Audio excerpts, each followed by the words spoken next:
Présentation de Les bananiers du miracle, Florent Quintin, et une vingtaine d'autres histoires vraies à raconter aux enfants. Ouvrage de 1987. De douzaines d'histoires vraies à raconter aux enfants ou à leur faire lire. Des histoires d'Afrique et d'ailleurs.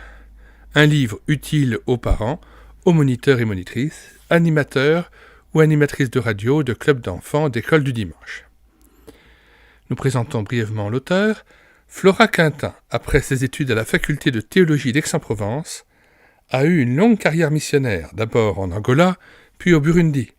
Elle y a exercé essentiellement des fonctions d'enseignante, en particulier dans l'école biblique de Kalukembe, en Angola. Elle poursuit maintenant son service depuis le midi de la France, où elle habite, dans de multiples activités de témoignage chrétien, entre autres par la plume.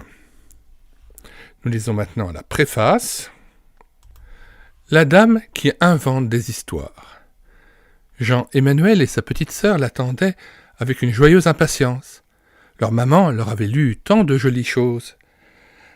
La souris et les souriceaux, par exemple, mais aussi les œufs de crocodile. Ils avaient des questions à poser à propos d'une certaine panthère, d'un certain léopard plutôt, d'un léopard qui avait tellement faim qu'il revint et tomba dans le piège. Et c'est une histoire vraie, disait maman. Enfin, les voilà. Maman et la dame toutes contentes. Leur hameau n'a que 2 ou 3 maisons très anciennes, mais l'eau de la fontaine est claire. Leur maison, que papa rafistole de son mieux, n'est pas grande. Cependant, on y fait du feu dans la cheminée, comme en Afrique, dit la dame aux histoires. « Une qu'on n'a pas encore entendue, réclame-t-il le soir. « Bon, vous voulez savoir comment on attrape un singe vivant ? » ?»« Oui, oui !» Le lendemain, il en fallut une autre, d'où allait naître l'idée des énigmes, entre guillemets, puis l'histoire de ce lion gentil qui avait une épine dans la patte. Bref, grâce à Nathanaël et à Jean-Emmanuel, l'idée de faire de tout cela un livre prenait forme, avec des histoires qu'ils aimaient à la fois parce qu'elles étaient vraies et qu'ils avaient du plaisir à me les voir inventer. Merveilleuse logique que celle des enfants. Depuis, bien des parents ont lu ou raconté le soir en famille les histoires que vous allez découvrir. La maman d'une petite Nîmoise, Caroline, tient son club du mercredi sous le charme avec le berger à l'arc. Les lecteurs de Tournesol ont d'ailleurs vu cet enfant noir en BD. Indice bien révélateur d'authenticité, en Afrique même, ce témoignage, transplanté d'Angola au Burundi, a été si bien accueilli par ces Noirs d'Afrique orientale qu'ils ont tenu à la traduire dans la langue de leur pays. Un pays de montagnes et de lacs, où les vaches ont des cornes bien plus longues que celles des vaches du papa Alfredo. Vous les verrez dans les illustrations qu'en a faites une missionnaire venue de Suède lorsque nous étions ensemble au pays de la vache et du tambour. Les débuts de l'œuvre du Seigneur au Burundi, en plein cœur de l'Afrique, sont évoqués dans les bananiers du miracle que j'ai entendu raconter par le pasteur Mathias Nyambanda. Les missionnaires qui avaient connu Madame Grande-Foi, restée célèbre sous le surnom africain de Madame Mugamba, m'ont expliqué en détail ce miracle extraordinaire qui fut la clé de l'ouverture de tout ce paysage sauvage à l'Évangile. Bien des visages d'enfants vont apparaître au fil des pages. On aimerait vous les présenter tous, mais ils ont grandi, comme le fils d'Alfredo et aussi la petite Suzu, devenue femme de pasteur à Lubango. De toute façon, ils sont bien loin, au-delà des mers, les garçons et les filles de mes écoles du dimanche d'Angola. Que d'histoires racontées ou entendues là-bas. Moi, quand je serai plus grande, intervient Cécile, je leur écrirai, peut-être même que j'irai les voir. Cécile habite à Perpignan. Plusieurs des enfants de nos clubs sont d'Agen, de Charente ou de Languedoc. Et Laetitia, demande-t-on ? Elle, c'est ma petite voisine qui n'a que 5 ans. Elle était toute petite quand je suis revenu d'Afrique dans le Midi. Mon papa et moi, nous avons discuté hier des canards de Quissac et il m'a promis de les prendre en photo. Mais comme les enfants grandissent, ainsi les canetons de l'été. Je les avais découverts au mois de novembre, impeccables comme à l'entraînement, bien alignés derrière la maman et pilotés par leur père en position de capitaine.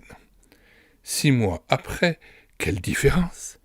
Grandis, mais pas tout à fait adulte, déjà autonome ou presque, ils se promènent avec Madame Coin-Coin qui, elle, n'a pas changé de robe. Ce sont bien eux, mais tout à leur aise, en survêtement de couleur brune, se laissant dériver en ordre dispersé. Maintenant qu'ils savent toutes les règles de la navigation, les voilà visiblement en fin de stage. La plus belle histoire, pour moi, c'est celle qui a bercé mon enfance, celle du Seigneur Jésus qui aime les enfants. Il appelle des gamines comme moi qui lisaient le Nouveau Testament dans notre salle à manger de Marseille. De justesse, il rattrape un garçon en colère qui courait comme une flèche pour se jeter à l'eau. Dans ses bras, il console un petit malade qui chante devant son ciel ouvert. Oui, tous les enfants se sentent attirés par son amour. Alors, ces anecdotes, ces témoignages, ils ne sont là que pour nous aider à le suivre et à l'aimer, notre Seigneur Jésus-Christ. À vous, animateurs, moniteurs, éducateurs, parents, présentateurs de programmes du mercredi à la radio, mon bien cordial salut. Flora Quintin, 30 610, Sauve, en France. Nous mettons dans les commentaires de cette vidéo le lien de téléchargement gratuit de cet ouvrage. Le téléchargement se fera à partir du site internet médiathèquechrétienne.fr, site que j'ai bâti en synergie avec cette chaîne YouTube Elle écoutait sa parole, afin d'assurer la réédition numérique des ouvrages chrétiens épuisés et non réédités.